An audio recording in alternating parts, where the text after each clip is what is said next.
یہ کیا ہو رہا ہے ملک میں؟ ہم کبھی کوئی ایسا دن ہو کہ صبح صبح ہم کہیں کہ حالات بدل گئے، واقعات بدل گئے،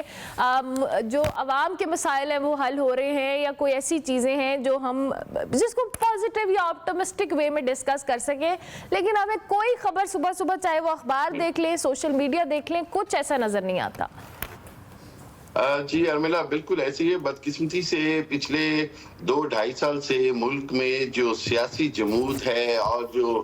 سیاسی بھونچال ہے، اس نے عوام کے لیے کوئی اچھی خبر نہیں رکھی، اور موجودہ صورتحال کے اندر جو ہم بات کر رہے ہیں پی ٹی آئی سے مذاکرات کی، یا پی ٹی آئی کی مذاکرات پہ رضامندی کی، اور حکومت کی اس سے میں کہتا ہوں بھاگنے کی، یا حکومت کی اس سے ہچکچاہٹ، میں سمجھتا ہوں یہ بڑی بدقسمتی ہے۔ دیکھیں،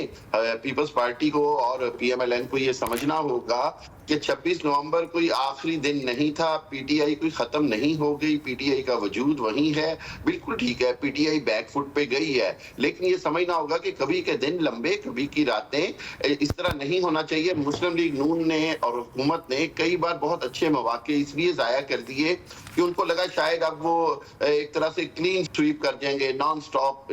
جیتتے جائیں گے۔ ایسے نہیں ہوتا۔ میں یہ سمجھتا ہوں کہ حکومت کو چاہیے کہ اس اپرچونٹی کو، اس موقع کو کیش کروائے، غنیمت جانے اور مذاکرات کرے، اور مذاکرات کے اندر اگر ناکامی ہوتی ہے یا کامیابی ہوتی ہے، دونوں صورتوں میں عوام کے سامنے حقائق رکھیں۔ دیکھیں، پچھلے 2 سال سے عوام اس ایک تکلیف سے دوچار ہے۔ عوام کے اپنے مسائل کی طرف کسی کی توجہ نہیں جا رہی، نہ حکومت کی، نہ پی ٹی آئی کی۔ دونوں اپنی سیاسی جنگ کی وجہ سے جو ملک کو جس بحران سے دوچار کیا ہوا ہے، اس سے نکالنا ہوگا۔ نہیں تو ایٹ لیسٹ عوام کے سامنے آنا چاہیے کہ کون مخلص ہے اور کون جو ہے وہ صرف اپنی سیاست کر رہا ہے۔ آپ مذاکرات کریں، آپ مذاکرات کی کامیابی یا ناکامی کو عوام کو اپنے اعتماد میں لیں۔ میرا ذاتی خیال یہ ہے کہ موجودہ حکومت ہمیشہ سے پوری دنیا میں جو ہوتی ہے، وہ حکومتوں کے اوپر ذمہ داری ہوتی ہے کہ وہ مذاکرات کو کریں، اور مذاکرات کی کامیابی یا ایٹ لیسٹ ان کی نیک نیتی نظر آنی چاہیے۔ یہ جو آپ نے $1 ملین کوشچن کر دیا نا کہ مخلص کون ہے، یہ تو ڈاکٹر صاحب آج تک ہم سمجھ نہیں پا رہے کہ اس ملک سے مخلص کون ہے، کیونکہ جتنی ہم سٹرگل اور جتنا مسائل ہم دیکھ رہے ہیں نا، اس میں جتنے صرف آپس کے بیانات کی حد تک ڈاکٹر صاحب نظر آتا ہے، عوام کے حق میں یا عوام کے لیے کوئی بات کرنے کے لیے تیار نہیں ہے۔ اچھا، یہ جو آپ نے مذاکرات کی بات کی ہے، اب جو اسٹیبلشمنٹ سے مذاکرات کی بات تھی، جس پہ تحریک انصاف پہلے بڑی بازد تھی، اور اس کے بعد پھر اسٹیبلشمنٹ نے جب بالکل کہا کہ جی ہم نہیں کریں گے، اب وہ حکومت کی جانب آئی ہے، لیکن اب حکومت کا موقف یہ ہے کہ پی ٹی آئی سے مذاکرات میں اسٹیبلشمنٹ رکاوٹ نہیں ہے، بلکہ عمران خان صاحب خود ایک بہت بڑی رکاوٹ ہے، اور جو دوسرے درجے کی ان کی قیادت ہے وہ بڑی بے بس نظر آتی ہے۔ یہ آج کی خبر بھی ہے اور ہیڈ لائن بھی لگی ہوئی ہے۔ آپ سمجھتے ہیں کہ واقعی تحریک انصاف کے جو بانی ہیں وہ اس سارے معاملے میں سب سے بڑی رکاوٹ ہے، نہ کہ باقی قیادت جو بار بار مذاکرات کا کبھی آن اینڈ آف کہہ بھی دیتی ہے جی کہ بات چیت ہونی چاہیے؟ خان صاحب خود بات چیت نہیں کرنا چاہتے؟ میرا خیال ہے بانی پی ٹی آئی بات چیت تو کرنا چاہتے ہیں، لیکن ان کی جو شرائط ہیں وہ ذرا حکومت کے لیے قابل قبول نہیں ہیں۔ دوسری بات یہ ہے کہ بانی پی ٹی آئی نے ماضی میں بھی 2-3 بار کہا کہ مذاکرات بامانی اور اس طاقتور حلقے سے ہونے چاہیے جس کے پاس فیصلے کرنے کا اختیار ہو۔ بدقسمتی سے یہ اس امپریشن کو ختم کرنا بھی میں سمجھتا ہوں ایک بار پھر حکومت کا کام ہے کہ وہ کچھ ایسے فیصلے کر کے، کچھ اس انداز میں کوئی سٹیپ لے کے دکھائے کہ جس سے یہ ثابت ہو کہ حکومت جو ہے وہ اپنے فیصلے کرنے میں خود مختار ہے، کیونکہ یہ ایک عام تاثر نہیں ہے، یہ ایک ایک حقیقت بنتی جا رہی ہے۔ میرا خیال یہ ہے کہ بہرحال بانی پی ٹی آئی ایک دم سے مذاکرات کے لیے پوری طرح سے وہ انداز میں آمادگی اس لیے بھی ظاہر نہیں کر رہے کہ اس سے شاید وہ جو انہوں نے جو ایک طرح سے ابھی سول نافرمانی کے حوالے سے یا دوسرے حوالے سے جو اپنے کارڈ چھپا رکھے ہیں، وہ ان کو ویک نہیں کرنا چاہتے۔ لیکن اگین ایون دوسرے درجے کی قیادت بھی اگر پی ٹی آئی کی مذاکرات کرتی ہے تو حکومت کی جانب سے دوسرے درجے کی ہی جو حکومت کی قیادت ہے، اگر وہی مذاکرات کے لیے آگے آئے، ماحول کو کہیں نہ کہیں بہتر کیا جائے، سازگار کیا جائے، تو میرا خیال ہے یہ پاکستان کے لیے بہتر ہے، پاکستان کے مستقبل کے حوالے سے بہت بہتر ہے۔